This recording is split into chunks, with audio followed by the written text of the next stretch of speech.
Hello everyone, this is Mayuresh Ektare. This being the last session of the series, hope everyone had really wonderful sessions and you guys enjoyed the content here. I wanted to really touch upon managing cyber risk at scale. Now, one thing I wanted to really point out is we are never going to have zero risk. That's never the case. Risk is always going to be there, cyber risk. Now, the point is, how do we really target the right set of risk signals so that we can meaningfully reduce the monetary impact to our businesses? That is the game about managing the risk. Now, how do you handle this at scale? Now, why is that really important? First of all, over the last several years, we have seen the number of vulnerabilities rise pretty significantly. Just last year, we saw over close to 40% increase in the number of vulnerabilities or exposures that were discovered, right? 40%, that is a pretty steep number. But more importantly, if you look at the second number here, 70% reduction in average time to exploit. What this really means is most organizations today are left with a very short time window within which they don't just need to detect and identify these risks, but they also need to mitigate and remediate these findings, right? That is why we see majority of these breaches are really occurring because of the lack of coordinated response. Now, having observed this industry for a while, I wanted to sort of dive a little deeper into how we got to where we are today. Now, if you look at what happened in the past, we had infrastructure and that was all that was to be managed, monitored, secured. With software and now with digital transformation, what we see is these additional new digital asset types that come into existence that need to be managed, monitored, secured. And as cybersecurity industry, we create specialized solutions to target each one of these asset types. And as a matter of fact, what ends up happening is most of our customers have to deploy many, specialized tools over, a couple dozen tools to manage and monitor their entire attack surface. This is the reality that most of our customers today, have to deal with. As a matter of fact, what ends up happening is you'll see an alphabet soup of products and solutions that are being managed. Bunch of different security posture management solutions. Now, another fact is also that the role of various different security teams is evolving very rapidly, and particularly the vulnerability management team. Gone are the days where vulnerability management teams were simply focused at scanning and patching the assets, right? Now, with dozens of these security posture management tools deployed to assess the security posture of these different digital asset types, what we really see is that vulnerability management teams are now stepping into this new role where they are aggregating, collecting the risks and findings from all of these security posture management tools, bringing them into a central place, essentially your cybersecurity data lake, and really stitching it all together, enriching it with context, threat intelligence, prioritizing these vulnerabilities, and then distributing it off to the rightful owners of these assets for effective mitigation and remediation. Now, this is a completely new role. In this particular role, what we observe is that vulnerability managers are oftentimes acting like a conductor in an orchestra, right? Just like an orchestra has many different musical instruments, string, brass, percussion, what have you, right? Enterprise has many different tools, scanners, patching solutions, threat intelligence feeds coming in, ticketing platforms to be handled. Now, there are different personas who are also managing all of these different solutions, and different people are responsible for different assets as well. Now, if a conductor actually does not play any single instrument, but what they do is they really ensure that each section comes in at the right time, right? The volume is just right and that everyone is playing in harmony. That is the new role of a vulnerability manager, where they are really making sure that they are creating the symphony out of the complexity that they are dealing with. And that is what vulnerability management's role today looks like in an organization. No longer are they simply looking into IT infrastructure, but they're actually extending that to bring in cloud the risks and vulnerabilities. They're looking into application security vulnerabilities, whether those are your SAST, DAST, SCA, ISE, pen testing solutions that are also identifying the risks, identity security stack. and bringing all of that information together and really orchestrating the risk management at scale. So how are risks handled today? Now, as we discussed, there are dozens of these tools that customers are using, right? So each tool is securing a certain asset type and it has got a dashboard of its own. Now, this is a reality within which most organizations live, right? There is a dashboard for your vulnerability scanner. There's a dashboard for your CNAPP solution. There's a dashboard for your app security stack, identity stack, and each one of them is identifying your risks. So actually understanding the holistic risk becomes rather tricky problem that customers are trying to solve. Each tool is generating millions and millions of these findings, as you see here. Are those all important? Maybe not. How do you identify that, right? There might be only a few that are really important and have a material impact on your business and on your operations. The goal of this risk management exercise is really to identify those, right? Across your tool set in terms of what might have a material impact to your business. Once you identify these, do these correlate? Are they related to each other in any way? Bringing all of that information together into a cybersecurity data fabric really allows our customers, to really identify those indicators of exposures. Just looking at findings is not really, risk management. What is important is understanding those indicators of exposures.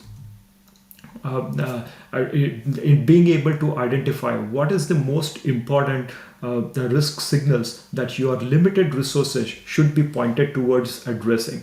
That is really the holistic approach towards risk management. Now,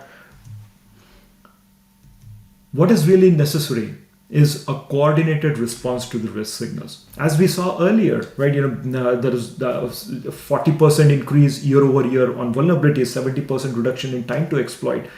What it all points to is a coordinated response is really needed. And the findings actually sit in a fragmented, isolated way within these different tools.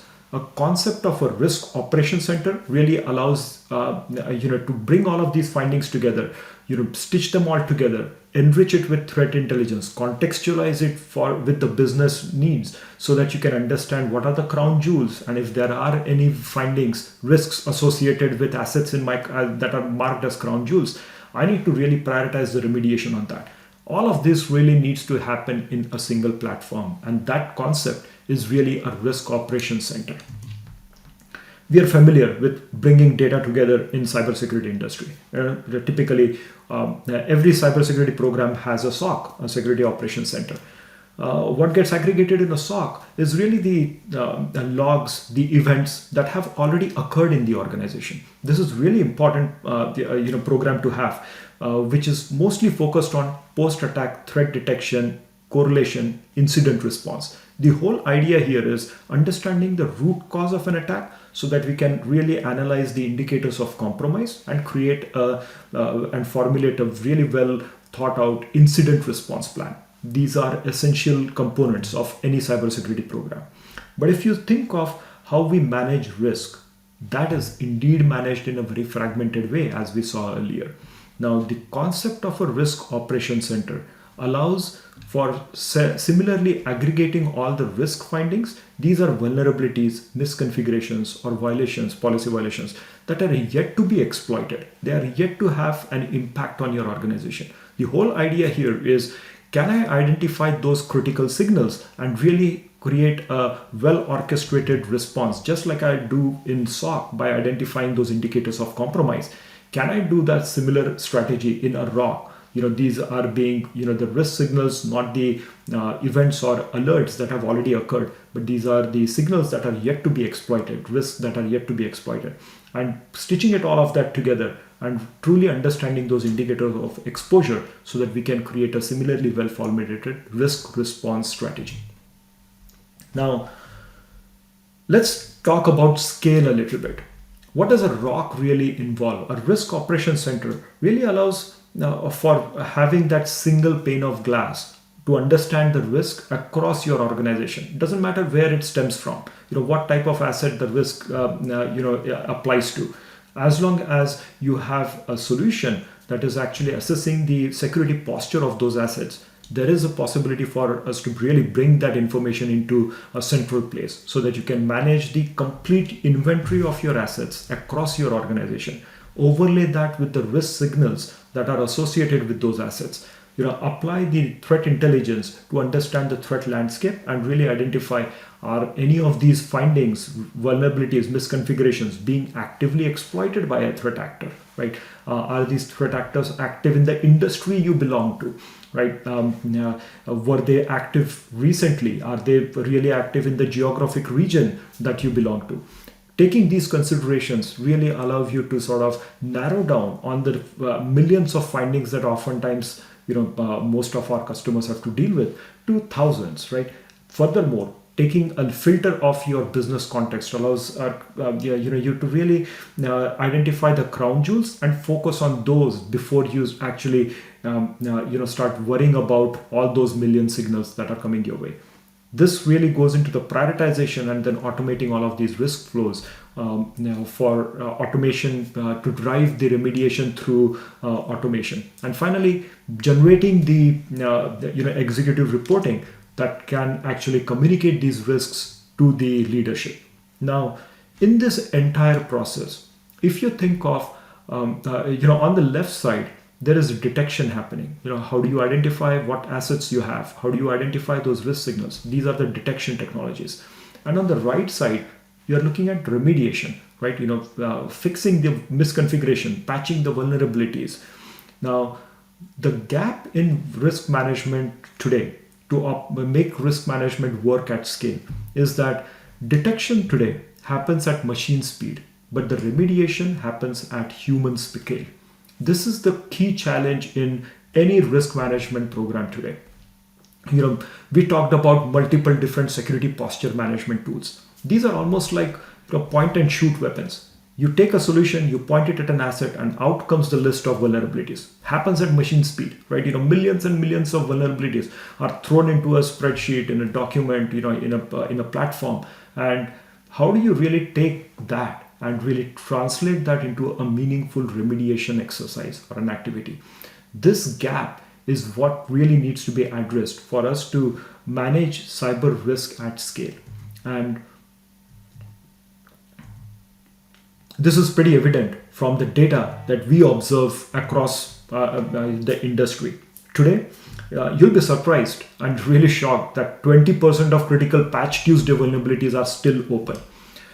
That is a ridiculous number because detection is absolutely not a problem. Customers, everyone who has a vulnerability management solution knows that these are open. It is the remediation of these vulnerabilities that is a challenge, right? Also look at the number on the right side here.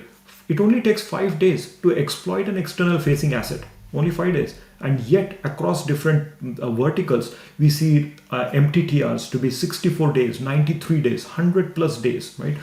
These numbers are really staggering because what it really tells you is that detection may not be a problem. You already have these vulnerabilities, misconfigurations detected, but responding to them in a timely manner is indeed a challenge. And these challenges could stem from multiple different ways. Sometimes, many of us actually spend majority of our time simply identifying who's the owner of that asset, whom should this vulnerability be assigned to, and then figuring out SLAs around what are the SLAs to really fix that finding. So what really causes this delay is irrelevant because attackers are not thinking about it that way, right? So this is really key for us to really understand that detection is happening at machine scale, remediation at human speed, which is what creates this I would say the challenge in fixing the vulnerabilities. Now, if you look at this chart, this is a really great way to represent a risk management program and monitoring it. How is it functioning at scale? Now, the purple line here is actually identifying vulnerabilities that are arriving towards you, right? How quickly are you detecting them? The velocity of detection. The green line is actually showing you the fixed vulnerabilities. What it is really identifying is how quickly are your teams fixing it. Now remember the analogy that we took earlier. vulnerability management teams are almost like orchestrators, right? They are not responsible for fixing a vulnerability. They are really responsible for managing this entire pipeline, collecting the vulnerabilities from different security posture management tools, stitching it all together, enriching it with threat intelligence, overlaying the business context, and then distributing it off, right? They're managing this entire process is working in a seamless manner, frictionless manner. Are there any orphan assets? Are there any orphan vulnerabilities that are not yet assigned? Because these will keep lingering in your infrastructure environments for a long time. This chart really allows you to identify what is the gap and the velocity at which we are detecting versus the velocity at which we are fixing these vulnerabilities. And there can be an acceptable survival rate, right? You might say, yeah, 5% of vulnerabilities that are between, that are not aged too far beyond 30 days. Yeah, I can accept that in my environment, because there will always be detection ahead of remediation. But when these lines start deviating on the chart, then you really indeed have a problem, right? So managing a cyber risk program at scale is not just about picking millions of finding and then figuring out a way to patch or remediate it. It is really about orchestrating this entire program at scale, understanding it's almost like the conductor, like we were discussing in an orchestra, and how they are really making sure that each instrument comes in at the right time to create that harmony. Now, how is this possible? Now, to make this really happen, we oftentimes see automation is absolutely needed. And automation in the past was done through workflow engines, which are great. Nothing wrong with implementing a workflow engine. However, what ends up happening is there is a lot of decisions. Those need to be made before you can actually set up an automation workflow. Right now, today, with availability of modern AI solutions, you can actually also start leveraging cyber risk agents or AI agents that can actually be used for delegating some of these decisions, some of these trivial decisions, so that the agents can themselves actually analyze the data and figure out the right solution for it. That may not necessarily cause an operational disruption, right? Why am I bringing this? Essentially, the point is we were talking about millions and millions of vulnerabilities. Now, a wise man once told me there's only one way to eat an elephant, one bite at a time. So that is how you really have these cyber risk agents or leverage AI technologies to carve out certain pieces of your vulnerabilities and really automate these workflows and let these cyber risk agents autonomously drive the remediation for it. This is the only way in modern cyber risk management programs to really drive the remediation strategies as quickly as possible, so that the remediation velocity starts matching or at least getting closer to your detection velocity, which is the real problem that all of us are trying to solve in this industry. With that, I'll highlight the entire purpose of doing this risk management strategy is to reduce your MTTR, right? MTTR, as we saw, 63 days, 90 days, 100 days, that really leaves organizations vulnerable for an attack and exploitation. What the goal should be is, how do I really bring my detection and the remediation velocities on par with each other? And that is what managing a cyber risk program at scale should look like. With that, I will conclude this presentation, and hope you had really a great time through this cyber risk series. Thank you so much.